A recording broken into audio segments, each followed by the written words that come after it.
వాక్యాన్ని వింటున్న ప్రతి ఒక్కరికి దేవుని నామములో శుభాభివందనాలు తెలియజేస్తూ ఉన్నాను. యాకోబు పత్రిక 4వ అధ్యాయము 8వ వచనములో దేవుడు మనకు ఒక చక్కటి మాట రాసి ఉంచారు. దేవుని యొద్దకు రండి, అప్పుడు ఆయన మీ యొద్దకు వచ్చును. ఎప్పుడైతే మనం దేవుని యొక్క మందిరానికి వెళ్తామో అప్పుడు మన ప్రభు అయిన యేసుక్రీస్తు వారు మన యొద్దకు వచ్చి మనకున్న ప్రతి సమస్యను కొట్టివేయగలిగిన గొప్ప దేవునిగా ఉన్నారు.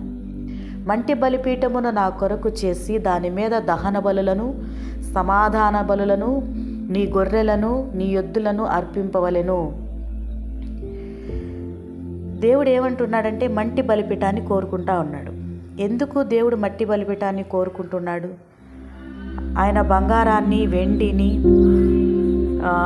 ఇనుమును, ఇత్తడిని, రాగిని బలిపీఠముగా కట్టమని దేవుడు చెప్పలేదు. కానీ మంటి బలిపీఠమును కట్టి దాని మీద దహన బలులను సమాధాన బలులను గొర్రెలను దేవుని యొద్దకు తీసుకొచ్చి అర్పించమన్నాడు.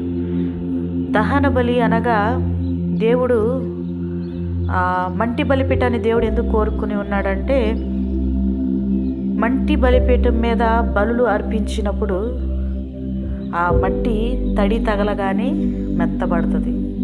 అలాగే మన హృదయం కూడా మెత్తనపరచబడాలని, కఠినమైన హృదయాలను దేవుడు మెత్తపరిచి మాంసపు హృదయాలుగా మార్చాలని ఒక బలిపీఠాన్ని కట్టి దాని మీద సమాధాన బలులను గొర్రెలను దహన బలులను ఎద్దులను అర్పించవలెను. నా నామమున జ్ఞాపకార్థముగా నుంచు ప్రతి స్థలములోను నీ యొద్దకు వచ్చి నిన్ను ఆశీర్వదించెదను. హల్లెలూయా.